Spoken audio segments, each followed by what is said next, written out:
предложений. Я на сервисе не был 1,5 месяца.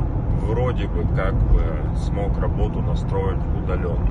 То есть все эти 1,5 месяца работал из дома. А не знаю, как будет дальше, но пока что вроде бы все довольны качеством водителя, скоростью работы. Сейчас жалоб нет. И надеюсь, мы сможем эту планку удержать и работать еще лучше. Спасибо всем, кто написал насчет заявки механика. Значит, механики команда укомплектована. Надеюсь, что все ребята сработаются, так и будут дальше работать. Вот, так что вот такие новости с полей. Кстати, примерно 8 лет назад на работу в России я ездил на Porsche. И прикол в том, что каждый раз, когда я ехал на работу, я ехал и знал, что меня ждет какая-то проверка. То есть, либо это какие-то сети пришли, либо там рыбнадзор, либо какой-то директор соседнего завода, либо там ФСОшники. Короче, вот просто я всегда ездил на работу, либо на какие-то встречи, зная, что вот у меня встреча там с таким-то, таким-то чиновником. То есть, по сути, в России бизнесмен занимается тем, что встречается большую часть времени с чиновниками. Вот, а вот в Америке я еду на Porsche и знаю, что у меня сегодня 2 встречи. Одна с механиком и одно собеседование. Все. У меня нету встреч с чиновниками. Никто не хочет у меня отжать этот кусочек Porsche. Так что вот почувствуйте разницу. На этот год я планирую только продавать траки. Скорее всего, я не буду покупать траки. Буду продавать траки, у меня остались 22 года, старенькие, хочу их продать, чтобы остались в парке только 23 и 24 год. Вот, поэтому, наверное, все покупки новых траков будут в начале 25 года.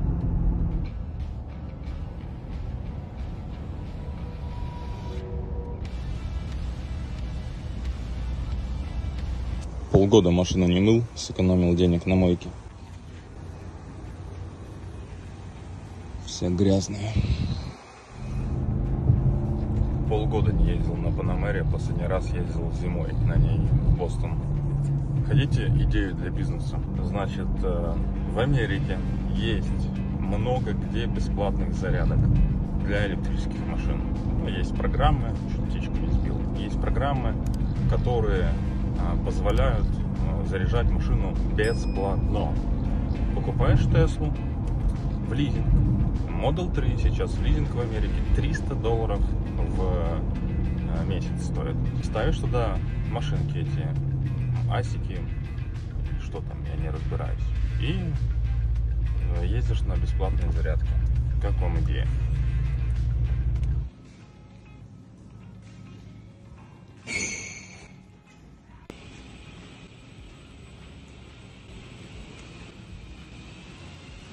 В Чикаго был в нескольких самых топовых компаниях, которые делают лифткит. Ни одна компания до сих пор не может сделать лифткит. У меня тут стоит резина родная, Nexon.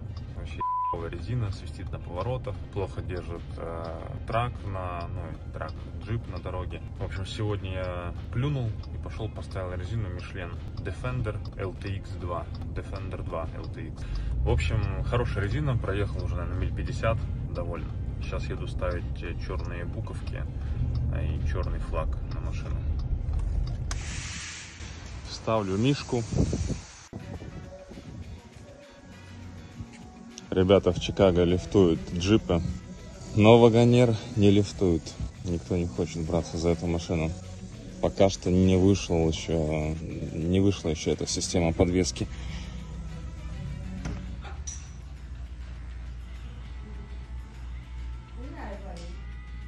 После того, как мне сняли шильдик, номер серии на Wagoneer, появились вот такие 2 точки. Сейчас мы будем устранять эту неприятность вот таким флажком. Теперь я поддерживаю полицию. Хотя я ее всегда поддерживал. Молодцы ребята. Рискуют каждый день. Все, 2 дырочки закрыты.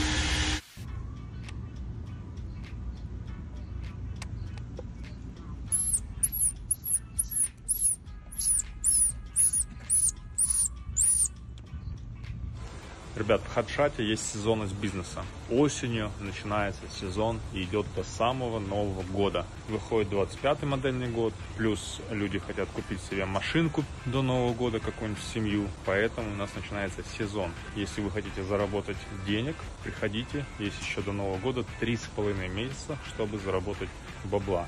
Сейчас много кто делает гроссы 10+, зарплата 3+, а машинки дают 23-24 годов. Номер оставляю, пишите сообщение, кому интересно, мой ассистент с вами свяжется.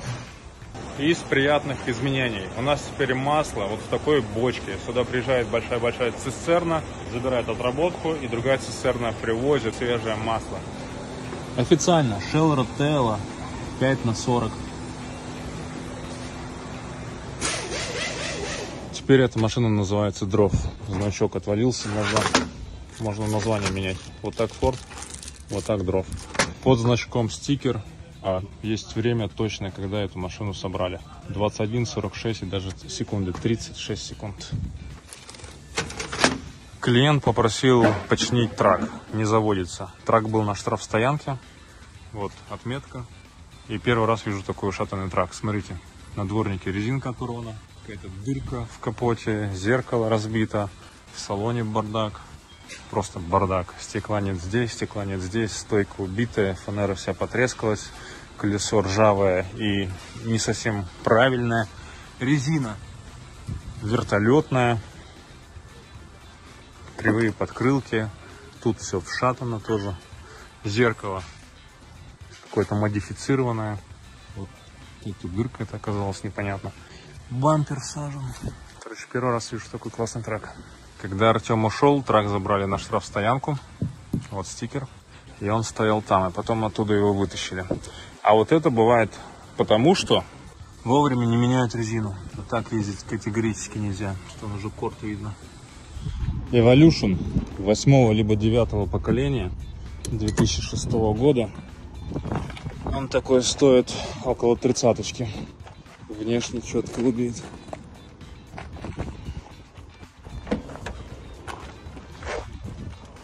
Механика. Каршерикара. Мечта любого сервиса иметь такую бочку масла. Здесь можно выставить объемы. И все, быстро заливается. Зашел в ресторан Costco, значит, хот-дог, пицца и сода $4,5. Люблю эти цены. Еду сегодня в ночь, 700 миль надо проехать. Дела появились в Норс-Каролайне. Я оказался в будущем. Все. Заехал на мойку помыть бегемота. Самому мыть такую машину долго.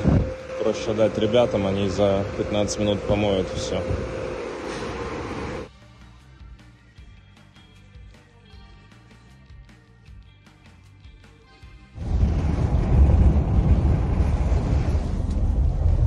У меня Дэнни болеет, его укусил паук в траве.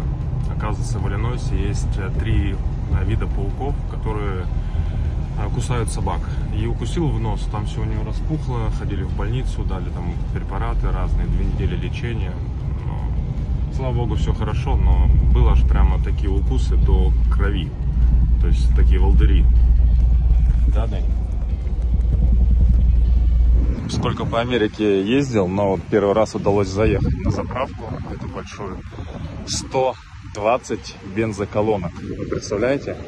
120 бензоколонок. И у них самая длинная автомойка. Самая длинная автомойка, вон она там. У меня собака первый раз на самой большой заправке Америки находится. Дэнни, ты счастлив? Собаку накормил, можно теперь и самому поесть. Яйца. Настоящие, американские.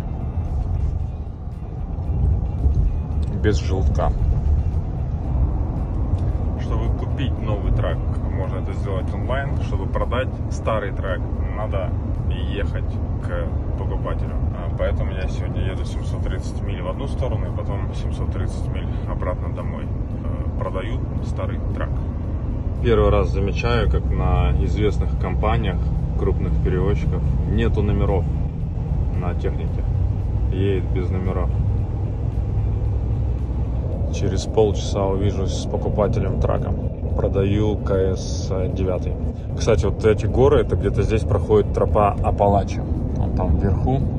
Вот стоят домики для туристов. Если не ошибаюсь, протяженность 3500 километров. На некоторых вагонерах идут вот такие крюки. У меня его нет, но хотелось бы, чтобы был. Как его можно поставить? Дэнни помогает трак продать. Поздравляйте, трак КС-9 продан. От трака остался номер и бумажка по его продаже. Одна бумажка. Все, больше ничего нет. Все. КС-9. Все хорошего тебе.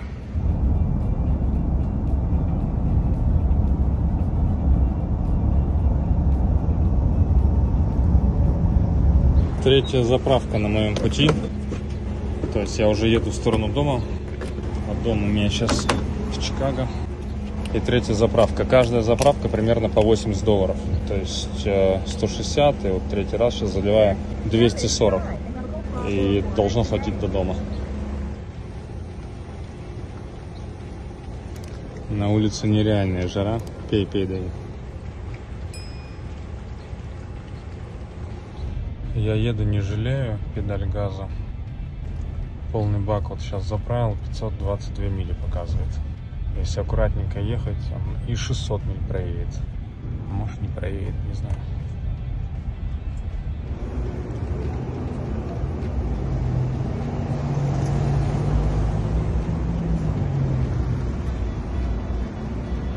В Милуоки проходит 3 шоу. Это байк-шоу, это боут-шоу и авиашоу. Тихо.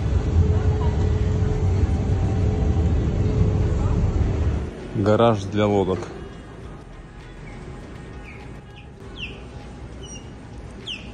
Тут же причал. И тут же классный ресторанчик. Безумная красота. Ну и заправка вот эта. Заправился. Взял лодочку и поплыл.